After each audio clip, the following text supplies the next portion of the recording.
Why is there a black kid touching my registration table? Call security, now. Sir, I'm here to compete.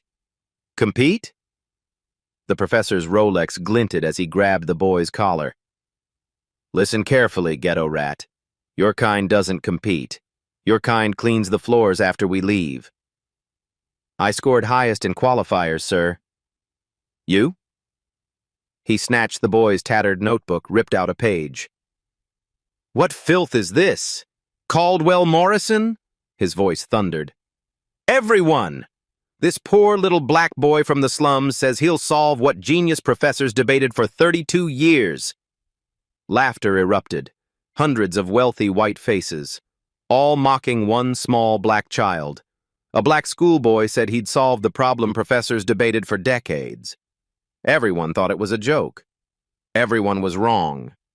4 months earlier, Lincoln Park Elementary School, South Side, Chicago. The classroom smelled like old books and broken dreams.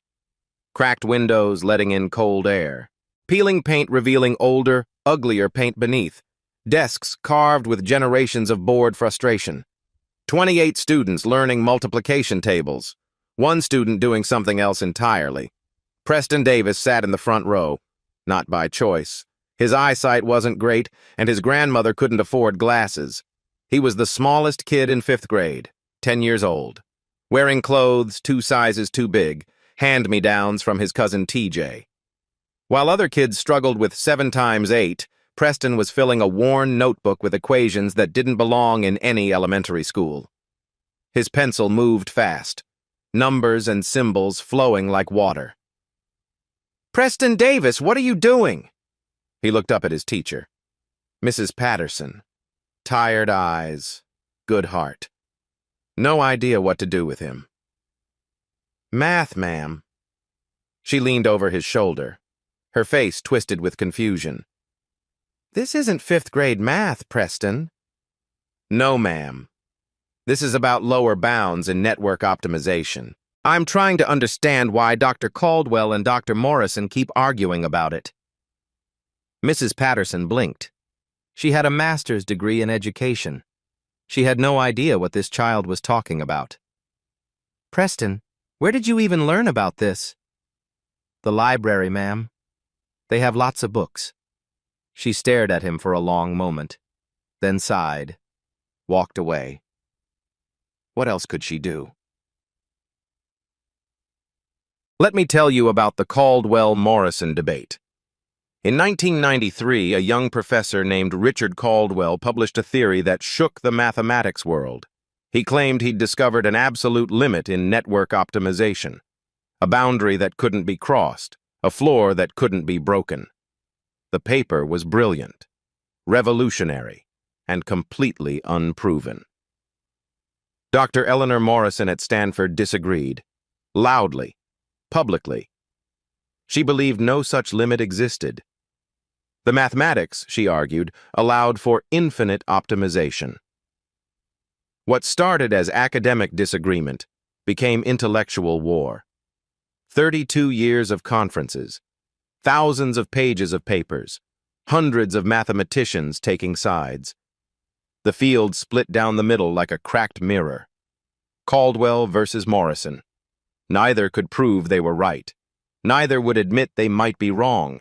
The debate consumed careers, destroyed friendships, became the most famous unsolved argument in modern mathematics. Dr. Morrison died in 2019, still fighting, still unvindicated. And in a public library on the south side of Chicago, an 8-year-old boy found a dusty book about this very debate. Preston didn't understand why 2 smart adults would fight for decades without finding the answer, so he decided to find it himself.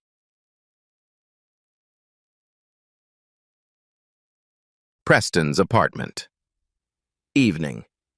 2 years before the competition. The apartment was small. 2 bedrooms, 1 bathroom, kitchen and living room squeezed together like reluctant roommates. But it was clean. Ruby Davis made sure of that. Ruby was 71 years old, retired postal worker, raising her grandson alone since his mother passed from cancer and his father went to prison for armed robbery. She found Preston on the living room floor. Library books stacked around him like a fortress. College textbooks, graduate-level mathematics, notebooks filled with equations. She brought him dinner, sat down beside him with a groan. Her knees weren't what they used to be. "Baby, you need to eat something." Preston didn't look up. "Grandma, why do grown-ups like fighting more than finding answers?"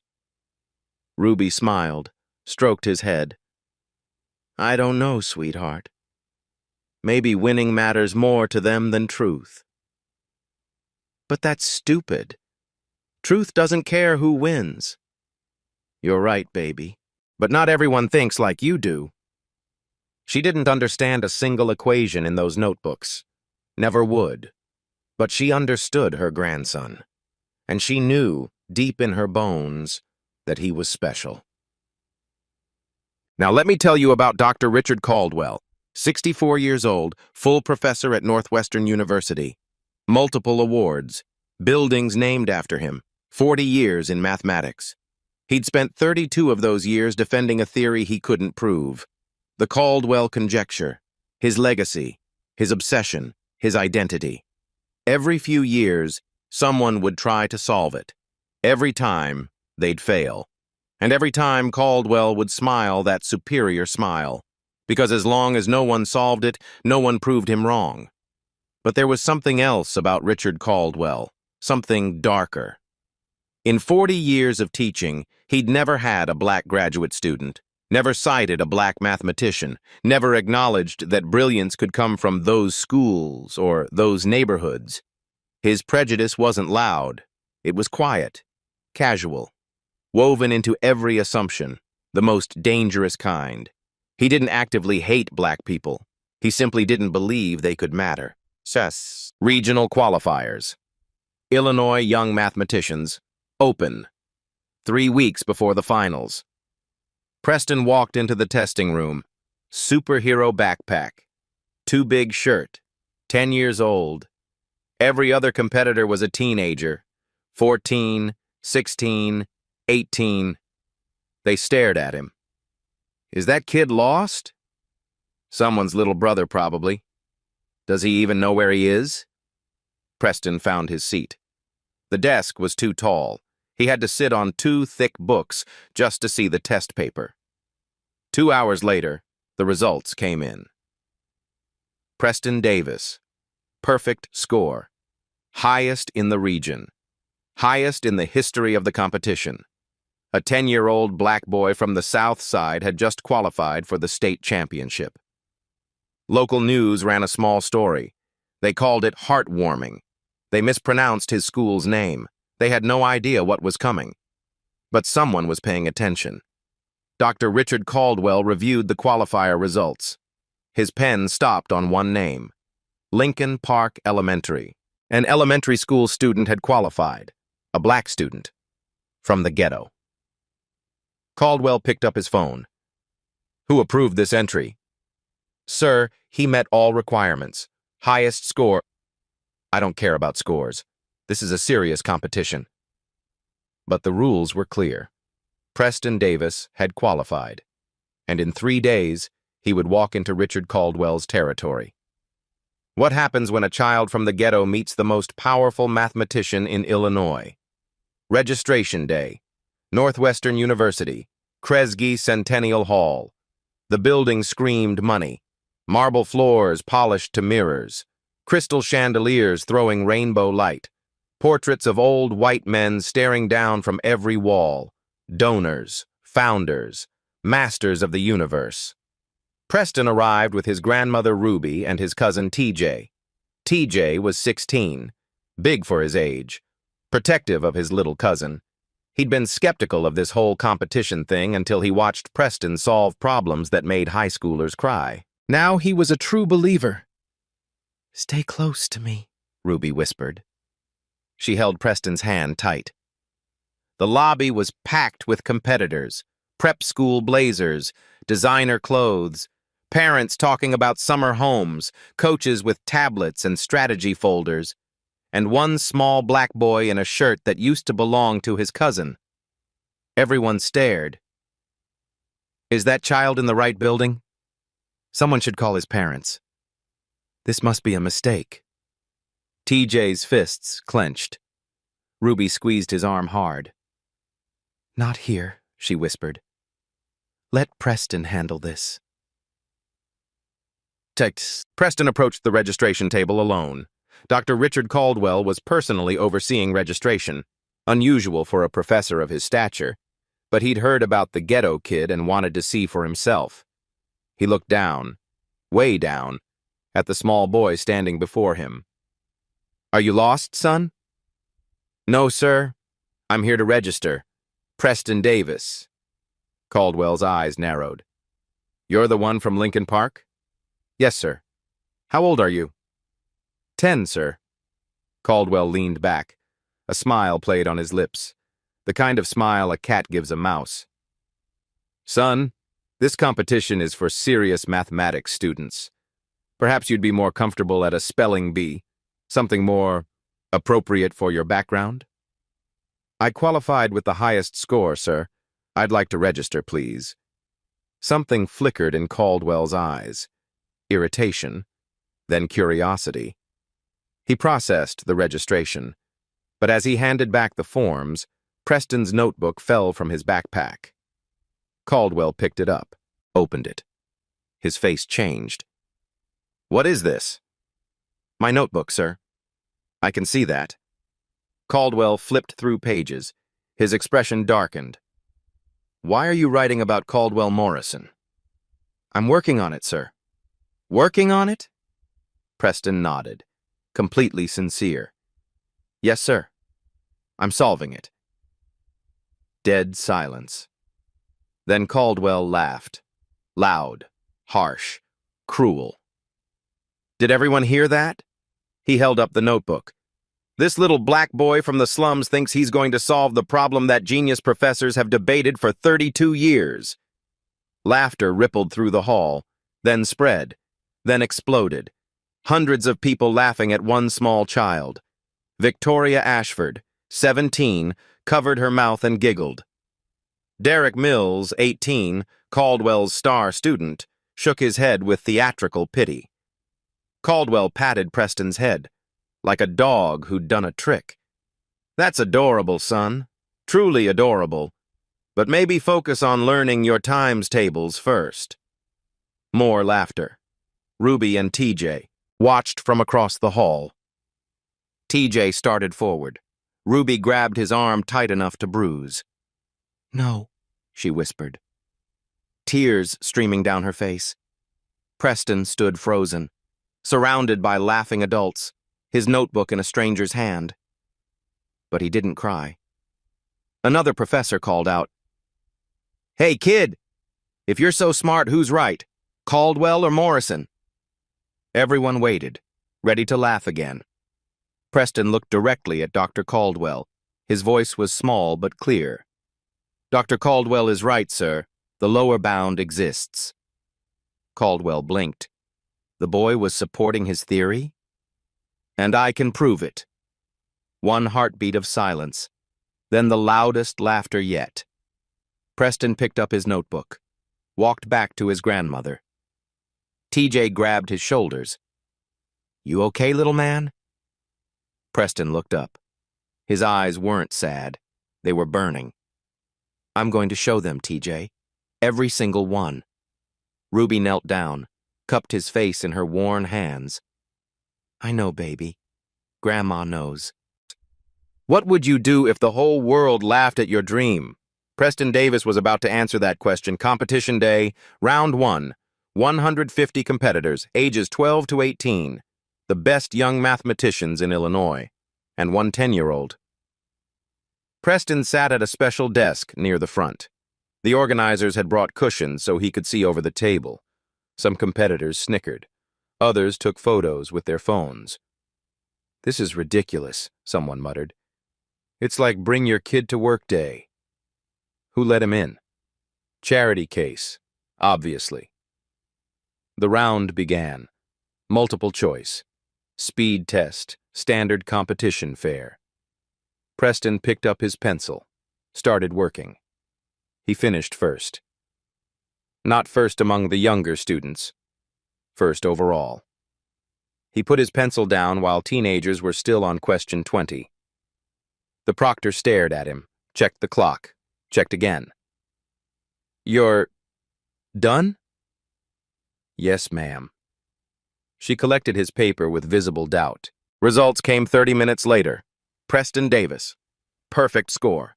Fastest completion time in competition history. A ripple of disbelief went through the crowd. In the judging area, Caldwell watched the scoreboard. His smile faded slightly. "Multiple choice," he muttered to a colleague. "Anyone can guess." But his fingers drummed the table. Nervous. Yeah. Round 2. Proof-based problems. 40 students remained. Each would solve a complex integration problem and present their solution on the board. The room felt different now. Tense. Electric. The 10-year-old wasn't a joke anymore. Victoria Ashford went first. 17 years old. Elite private school. Years of professional tutoring. She approached the board with confidence. Wrote an elegant solution.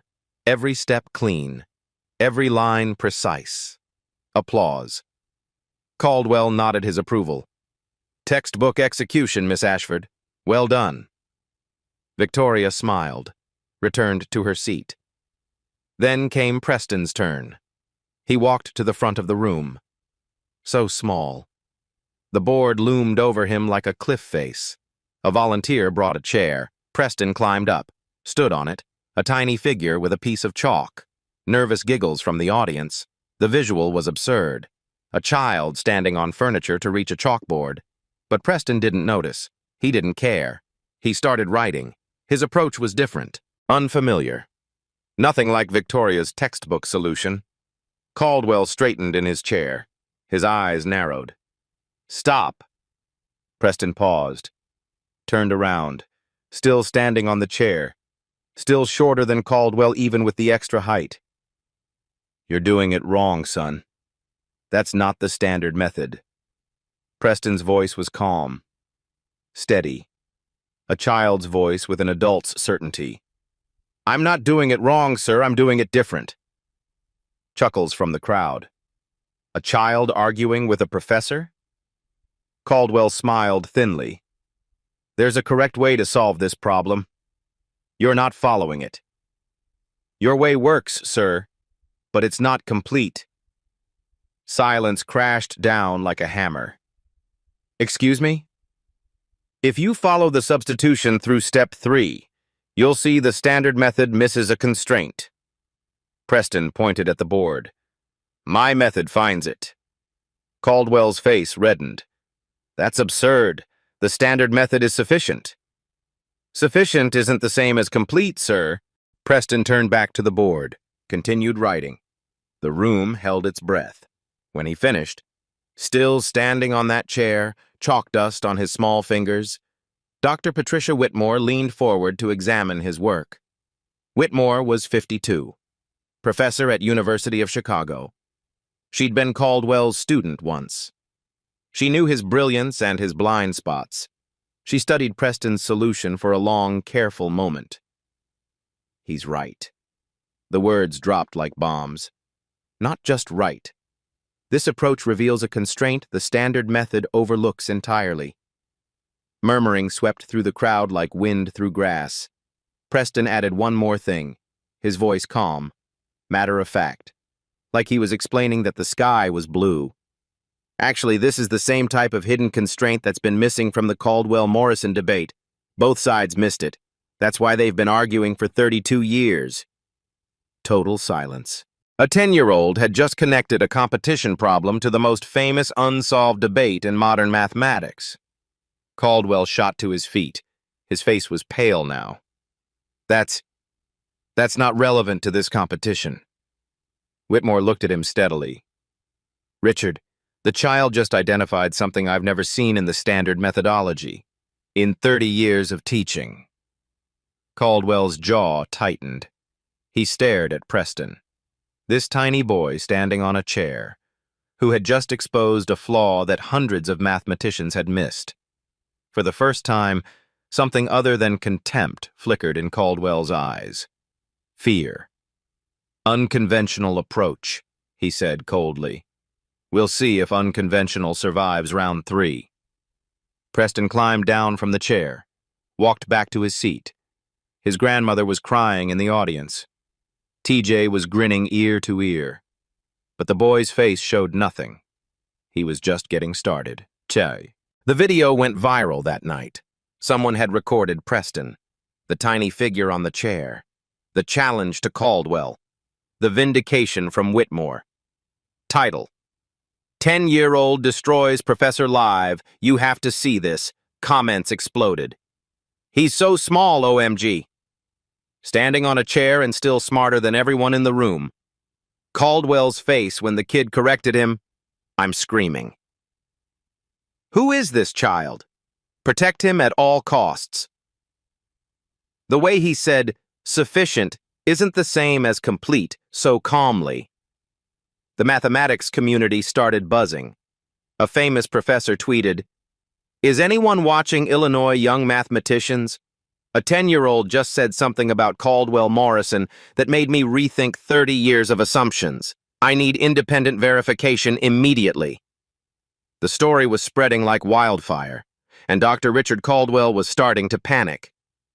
That night, Caldwell's office, alone, door locked, lights dim, screen glowing. He watched the video again, and again, and again. The boy on the chair, the words about the hidden constraint. It's the same type of constraint missing from Caldwell Morrison. Caldwell's hand trembled on the mouse. 32 years. His life's work. His legacy. Could a child from the ghetto actually understand something he'd missed?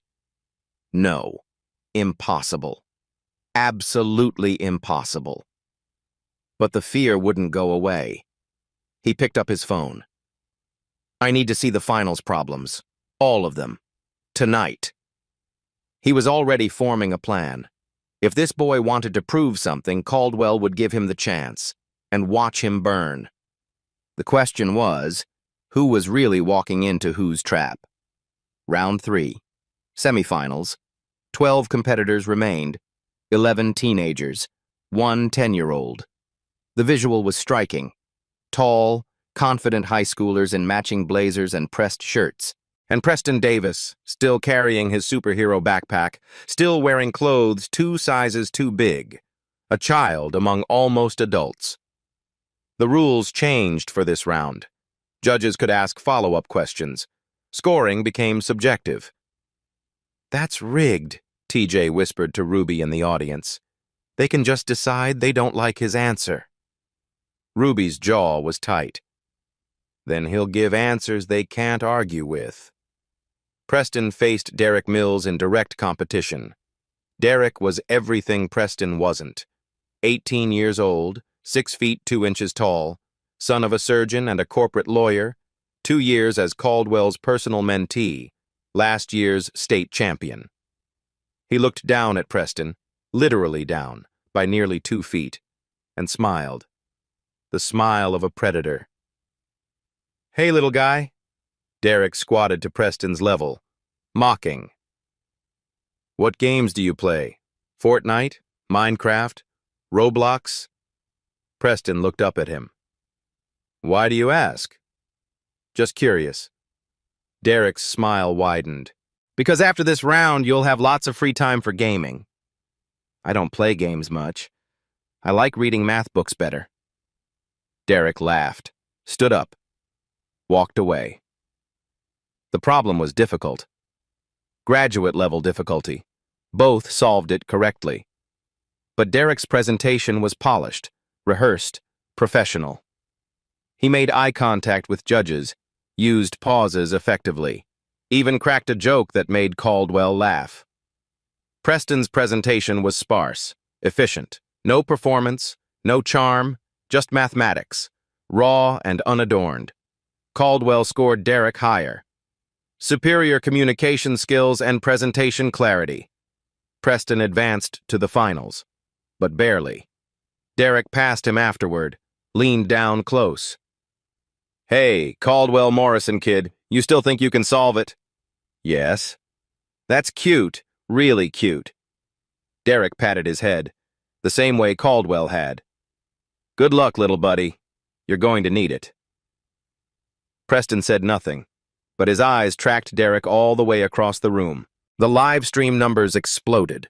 What started as a few hundred math enthusiasts became tens of thousands, then hundreds of thousands. Someone had clipped Preston's round 2 moment and posted it everywhere. Facebook, Twitter, TikTok, Instagram, Reddit. Title, Kid laughed at for saying he'd solve 32-year math debate.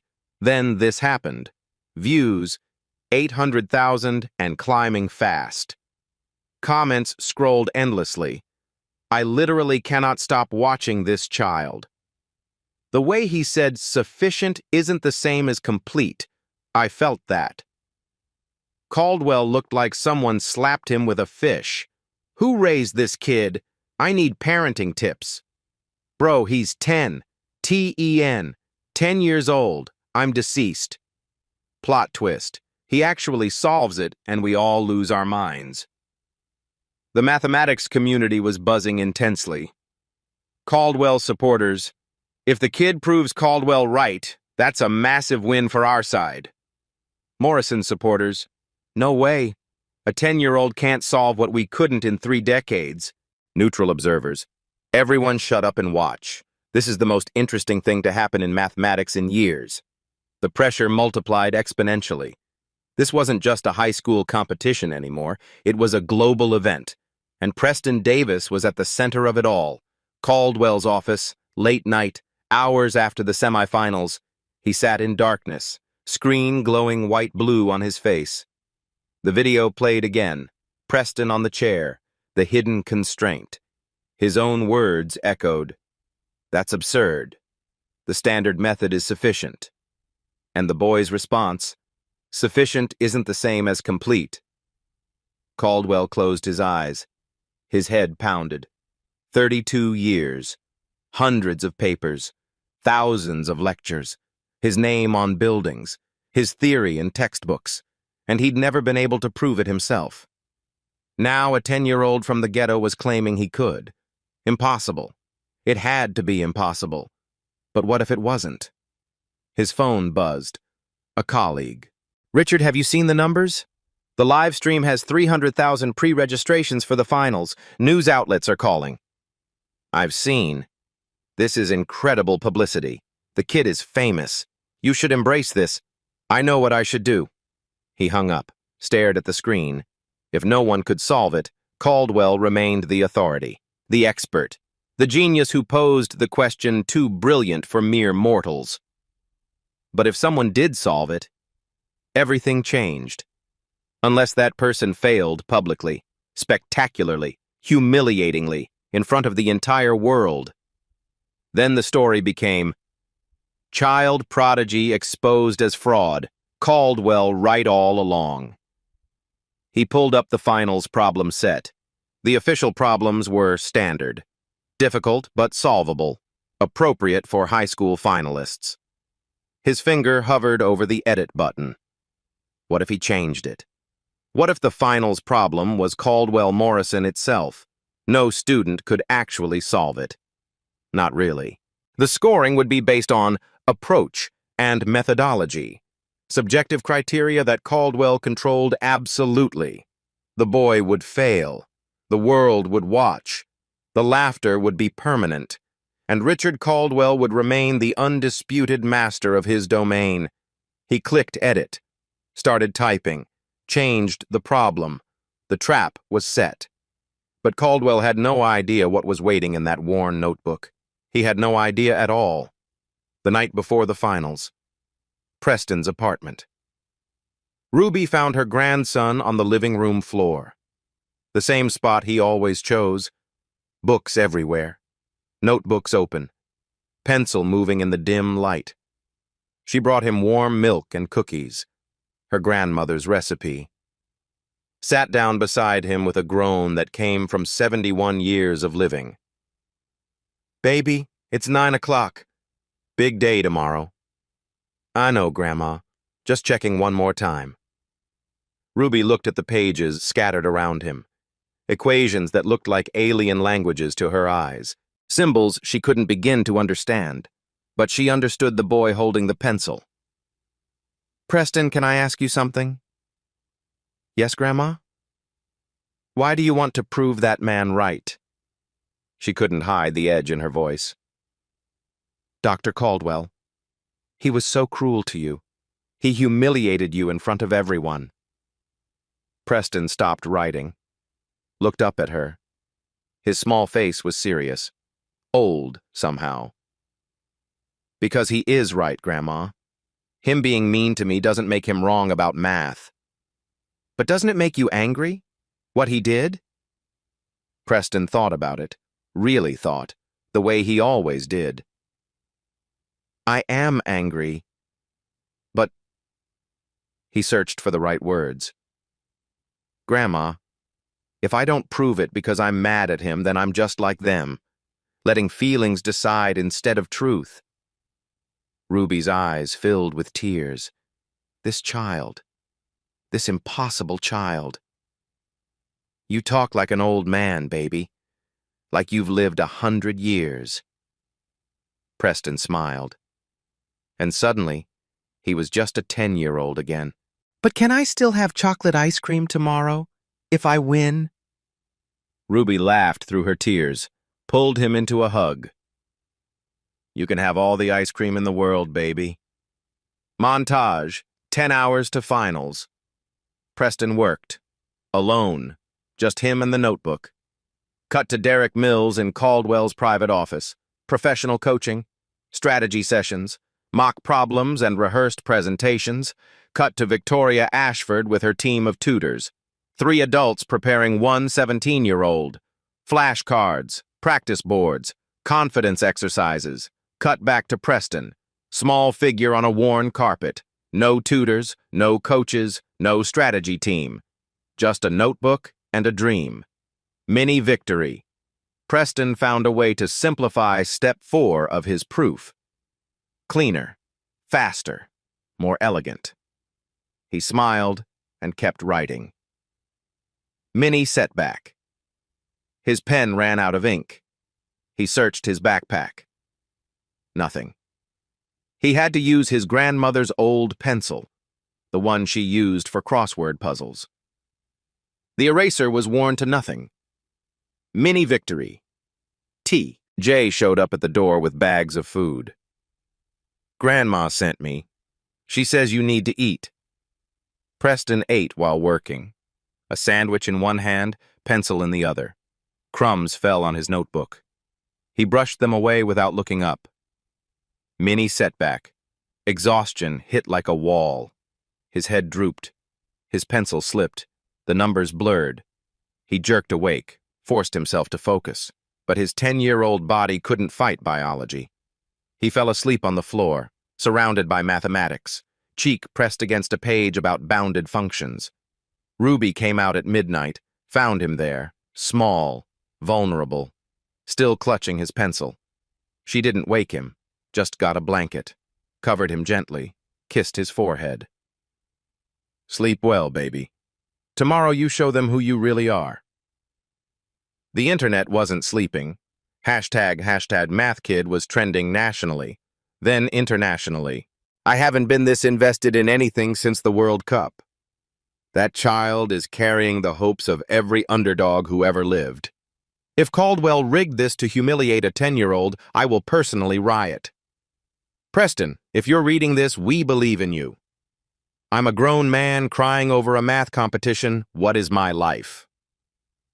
The mathematics community was deeply divided. Skeptics. "It's a publicity stunt. The kid got lucky in early rounds. Reality will hit tomorrow." Believers. "Did you watch the round 2 video? He understands something fundamental." Realists. "Caldwell Morrison is unsolvable. This will end in tears, hopefully not on camera." But everyone agreed on one thing. They would be watching. 5 a.m.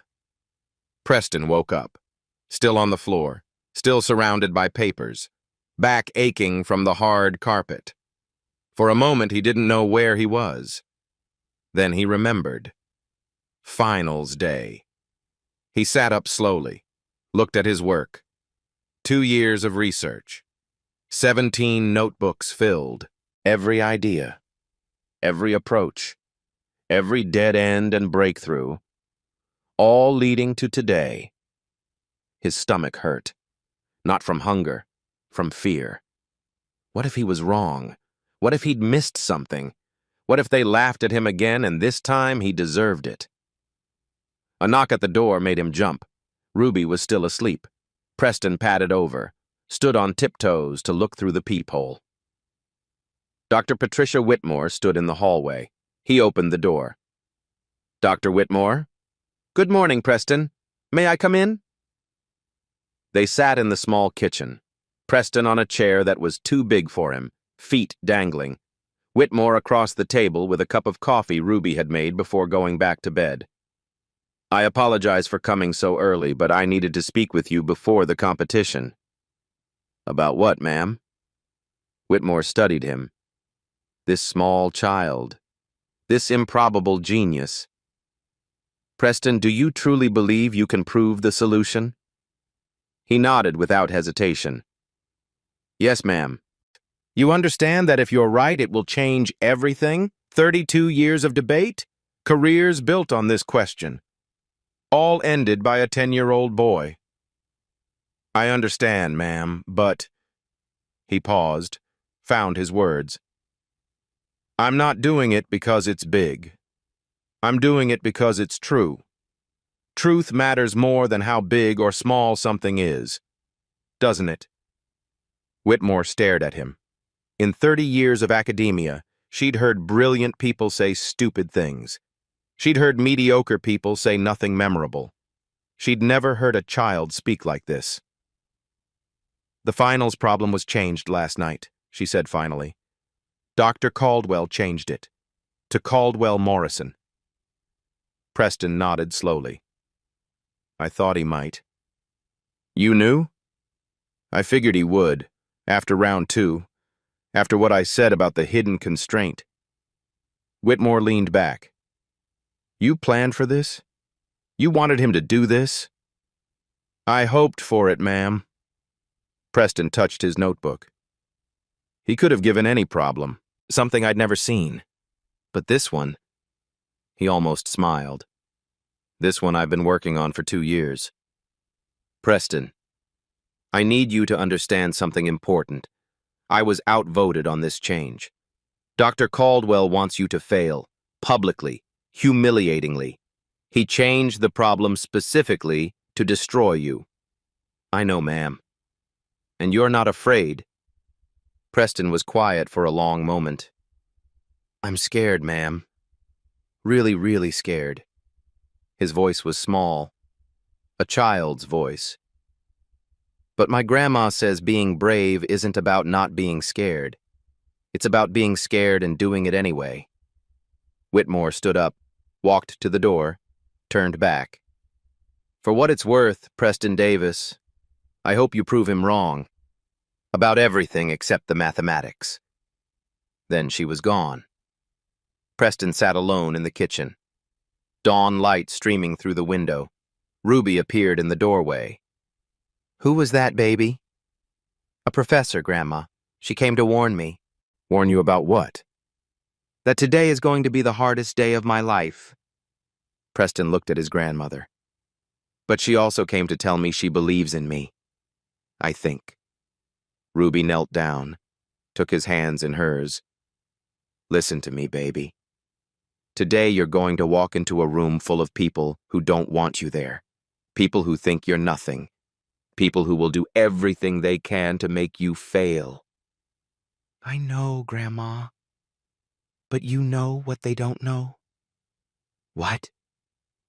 They don't know my grandson. Her voice was fierce.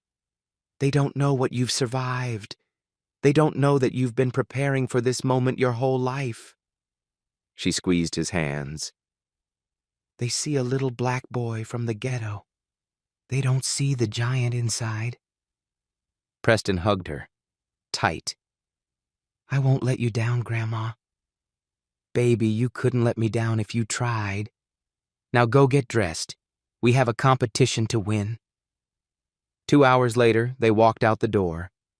Ruby in her best church dress, TJ in a borrowed blazer that didn't quite fit, and Preston in his too-big shirt, his superhero backpack, and his worn notebook, ready to change history.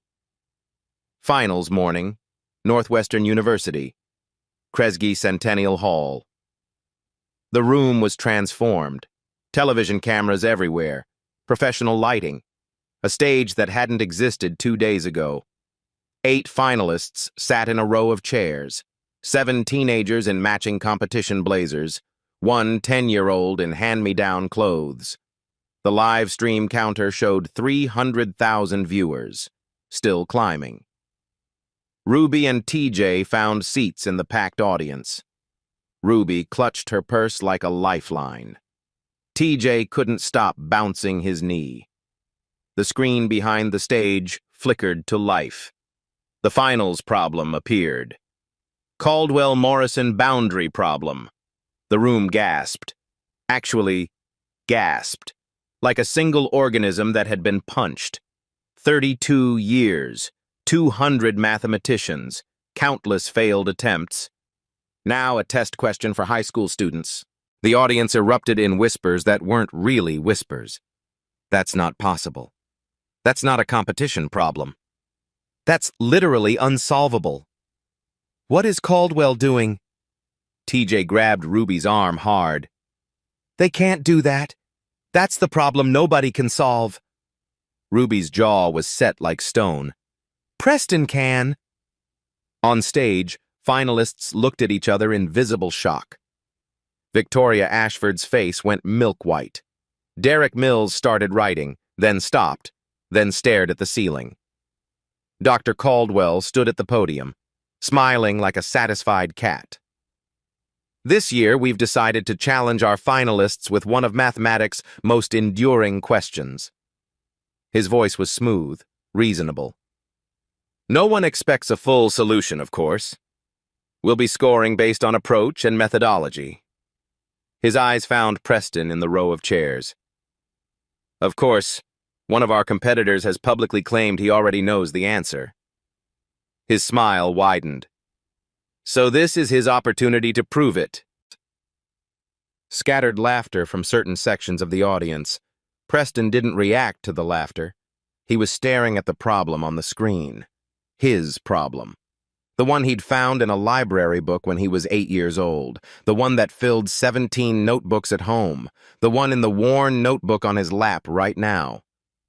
Slowly, a small smile crossed his face. In the audience, Ruby saw it. She grabbed TJ's hand so hard he winced. Look at his face! TJ looked, and despite everything, he grinned too. The man tried to trap him. Yes, but Preston was ready. He's been ready for 2 years, baby. On stage, Preston opened his notebook. The pages were soft from constant handling.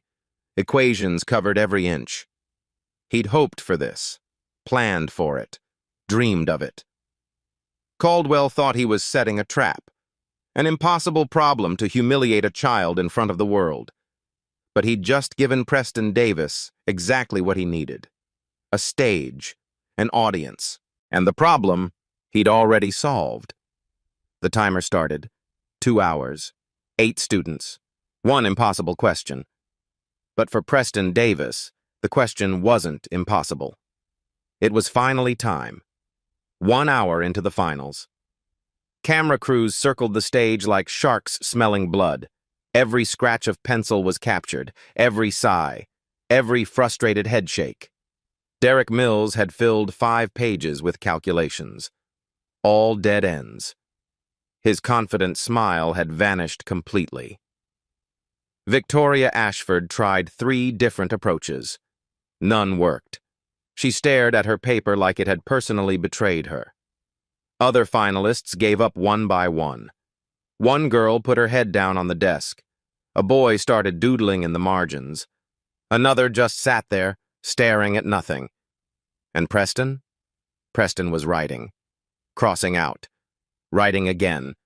His pencil moving fast, then slow, then fast again. To the cameras, it looked like struggle, like a child drowning in deep water. But the cameras didn't know what Preston was actually doing. He wasn't trying to solve the problem. He'd solved it 2 years ago. He was trying to find the clearest way to explain it, the most elegant path through the proof, the simplest way to make them understand. And then he saw it. A flaw. Not in his solution, in his proof. A gap, a logical jump that needed one more step, something he'd never noticed in 2 years of work. His pencil stopped. His face went pale. 2 years, 17 notebooks, and he'd missed something. In the audience, Ruby saw the change in her grandson's expression. Her hand flew to her chest. She couldn't breathe. "Something's wrong," she whispered. TJ leaned forward. "What? What is it?" "I don't know, but something's wrong." On stage, Preston stared at his notebook. The gap stared back, mocking him. Everything Caldwell believed about him was about to come true. The ghetto kid, the charity case, the impossible dreamer who flew too close to the sun. His eyes started to burn. His lip trembled. 10 years old. Just 10 years old. The live stream chat exploded. "Is the kid crying?" "Oh, no. I think he gave up. Called it. He's too young. Poor little dude. This was never going to work." Caldwell watched from the judge's table. He leaned forward. His smile returned.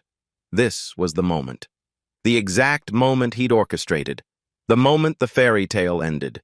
The moment reality crushed hope. Exactly as planned. Preston closed his notebook. He wanted to disappear. To be anywhere else.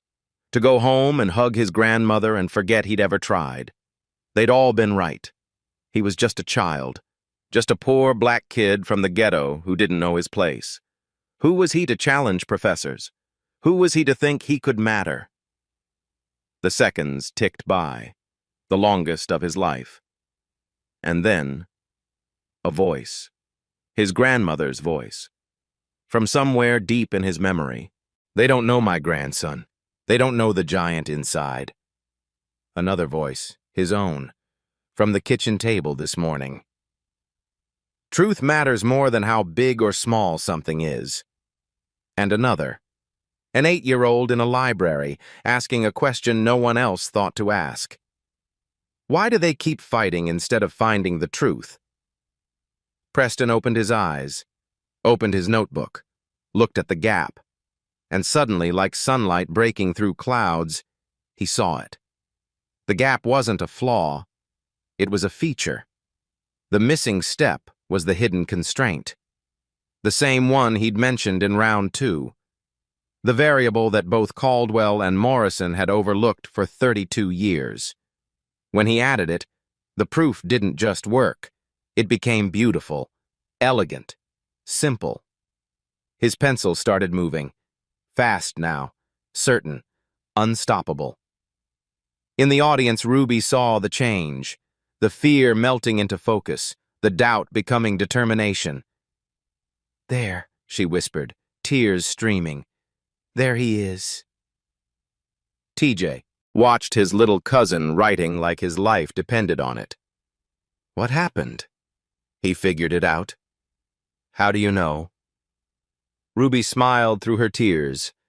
"Because I know my grandson." On stage, Preston Davis was no longer a frightened child. He was a mathematician, and he had 45 minutes to change the world. The chat didn't know what was happening. Wait, is he writing again? False alarm, maybe? That's a lot of writing for someone who gave up. What is happening? Only one person in that room knew for certain, Preston himself, and he wasn't stopping until everyone else knew too. Time was called. The buzzer echoed through the silent hall, pencils down, 8 students, 8 attempts, 8 different approaches to the impossible. One by one, they walked to the board to present. Derek Mills went first, tall, polished. His voice didn't waver, even though his answer was incomplete. I applied the Hopkinson-Maclaurin approach, but was unable to resolve the boundary condition. The problem remains unsolved. Caldwell nodded sagely. Excellent effort, Mr. Mills. The rigor of your methodology is commendable. Victoria Ashford next. Composed despite her obvious frustration. My recursive approach showed initial promise, but couldn't overcome the convergence issue. I conclude that additional time would be necessary for a complete solution. Well reasoned. Thank you, Miss Ashford. One by one. All the same story. I couldn't solve it. The problem is too complex. Given more time, perhaps. Each time, Caldwell nodded approvingly. Each time, he looked more relaxed, more confident. The competition was going exactly as planned. The impossible problem had proven impossible, just as he knew it would. Then came the last presenter. Mr. Davis.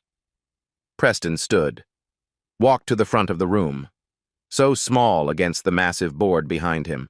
A volunteer brought the chair. Preston climbed up, stood on it. His head barely reached the middle of the board. 400,000 people watching the live stream now. Caldwell smiled the smile of a man who had already won.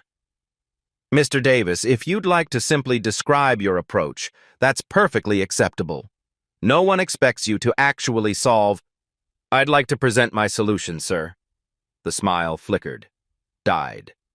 Your solution? To Caldwell Morrison? Yes, sir. Preston's voice was clear, strong, certain. And like I said before, you're right. The lower bound exists. Murmurs rippled through the crowd like waves. Caldwell spread his hands magnanimously. Well then, by all means, show us. Preston picked up the chalk, turned to the board, and began. Step 1. He wrote the framework of the debate. Both sides. Caldwell's position, Morrison's position, showing he understood exactly what had been argued for 32 years. The audience watched in absolute silence. Step 2. He identified the exact point where both sides diverged, the specific assumption where they went in different directions. And then, the crucial moment, he identified what both sides had missed, a hidden variable, a constraint that neither Caldwell nor Morrison had ever considered. Gasps from the mathematicians scattered through the audience. Step 3. He introduced the constraint into the equation, showed how it connected to the original problem, how it changed everything, and began building the proof. Caldwell rose from his seat, started walking toward the board. His face was unreadable. His hands were shaking. Step 4. The proof took shape, layer by layer, logic building on logic. Every step clear, every transition valid, every conclusion inevitable. Whitmore was writing frantically, checking his work in real time. Other mathematicians in the audience were doing the same. Phones were out, photos being taken. Step 5. The final line. Preston wrote a single equation at the bottom of the board. Elegant, simple, beautiful. The kind of mathematics that makes grown scholars weep with recognition. He put down the chalk, turned around, still standing on the chair, still barely chest-high to the adults around him. The Caldwell-Morrison debate can be settled. The lower bound exists. Dr. Caldwell was right from the beginning. Dead silence. 400,000 viewers watching. No one breathed. Then Caldwell reached the board, pushed past Preston, started reading every line like his life depended on it. His hand was trembling visibly now. This variable. No one. In 32 years. He searched desperately for a flaw. Any flaw. Something. Anything. To tear apart. Step 3. Your convergence assumption. Verified in the appendix, sir. Preston's voice was calm, patient. Page 5. 3 independent verification methods. Caldwell flipped to page 5 of the submitted work. Read. His face went white as paper. Whitmore stood up. Her voice cut through the silence like a bell. Richard, the proof appears valid. From the audience, a professor from the Morrison camp rose to his feet. I'll need independent verification, but if this holds... He trailed off, shook his head in disbelief. A 10-year-old just ended a 32-year debate. The room exploded. Not laughter this time, something else entirely. Shock, awe, wonder, disbelief transforming into belief. And on stage, Preston Davis, 10 years old, standing on a chair, chalk dust on his small brown fingers, looked up at Dr. Richard Caldwell. You were right all along, sir. You just missed one variable. He paused, his head tilted, pure childlike honesty in his eyes. I don't understand why no one found it in 32 years. It wasn't that hard. It wasn't that hard. 5 words, from a 10-year-old, about a problem that had consumed entire careers, destroyed professional friendships, filled libraries with failed attempts. Not that hard. The audience didn't know whether to laugh or cry. Many did both. Ruby Davis did both, tears streaming down her face, laughing with pure, uncontainable joy. TJ jumped up, screaming at the top of his lungs. That's my cousin! That's my baby cousin right there! The live stream chat became pure chaos. An incomprehensible wall of capital letters and exclamation points and crying emojis and keyboard smashing. And Dr. Richard Caldwell stood frozen. He'd dreamed of this moment for 32 years, being proven right, finally vindicated after decades of doubt. But in none of those dreams, not a single one, had it looked like this. Not a distinguished colleague presenting at a conference, not a peer review board issuing a formal verdict, not a Nobel committee calling with news. A child, a black child, from the ghetto, standing on a chair, with chalk dust on his hands, wearing clothes too big for him, who'd just done in 2 years what Caldwell couldn't do in 32. Whitmore's voice rang out across the hall. The proof is valid. The Caldwell-Morrison debate, after 32 years, is resolved. By Preston Davis, age 10, Lincoln Park Elementary School, South Side, Chicago. The room erupted into a standing ovation, complete chaos. But Preston wasn't looking at the crowd. He was looking at Caldwell, and Caldwell was looking at him. 64 years old and 10 years old. A lifetime of credentials and a worn notebook. 2 completely different worlds. One single truth. The celebration had barely begun when the news broke. A judge approached Dr. Whitmore with a tablet. His face was grim. Patricia, you need to see this. She looked at the screen. Her expression hardened. The finals problem had been changed 4 hours before the competition. The original problem was standard, a difficult but ordinary optimization challenge. Caldwell had personally replaced it with his own life's work. He changed the problem, Whitmore said quietly. He changed it specifically to humiliate a 10-year-old boy. The information leaked within minutes. Someone on the committee tipped off a reporter, then another, then social media got hold of it. The headlines spread like wildfire. Professor Riggs' competition to crush child prodigy. Child solves his life's work instead. Caldwell changed problem to humiliate 10-year-old. It backfired spectacularly. The trap that backfired. How a racist professor made a child a legend. Caldwell saw the headlines appearing on phones around him. The color drained from his face. Northwestern University went into damage control. They needed a statement, a photo, something to salvage the situation. Which meant Caldwell had to shake Preston's hand, in front of everyone. They stood facing each other, the 64-year-old professor in his expensive suit, the 10-year-old boy in his hand-me-down clothes, Cameras everywhere, the world watching. Silence stretched. Caldwell's voice came out hoarse. You did something I couldn't do in 32 years. Preston looked up at him. Way up. His voice wasn't angry, just curious. Sir, why did you laugh at me that day? Didn't you know I could do it? Caldwell couldn't answer.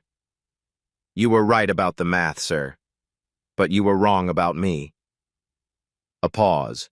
Then, but it's okay. I forgive you. Caldwell blinked. You forgive me?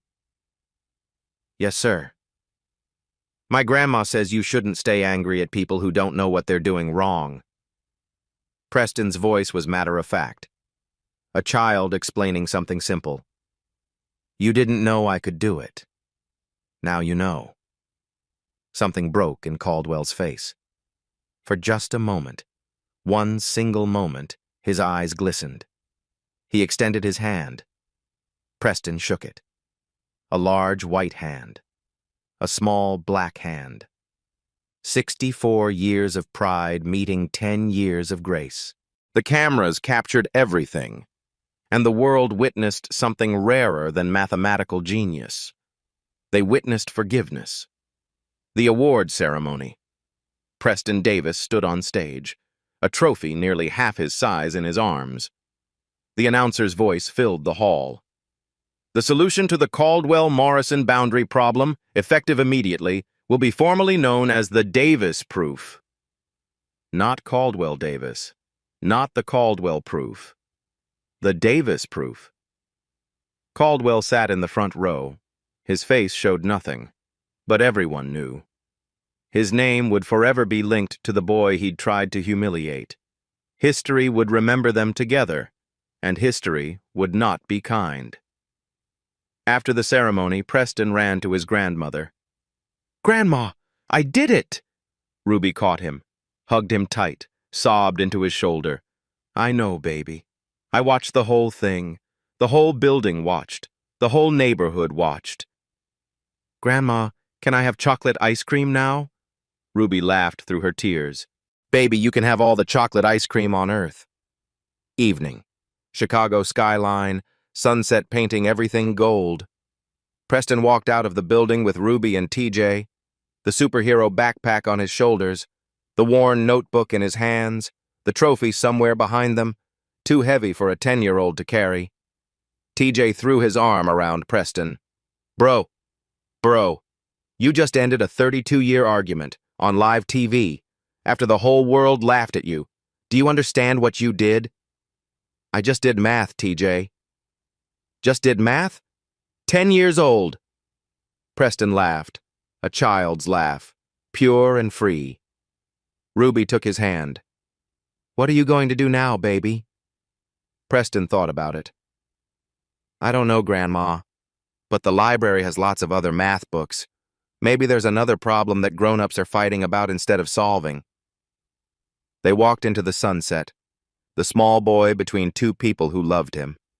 And somewhere out there, another child was watching. Another kid in a broken-down school, in too big clothes, with dreams too big for the world to accept. Another kid who'd just seen living proof that it was possible. Preston Davis didn't just solve a math problem that day. He solved the problem of being underestimated, of being dismissed, of being laughed at by everyone who thought they were better. And he did it the only way that matters. By being so good they couldn't ignore him. If you're that kid, the one everyone laughs at, keep going.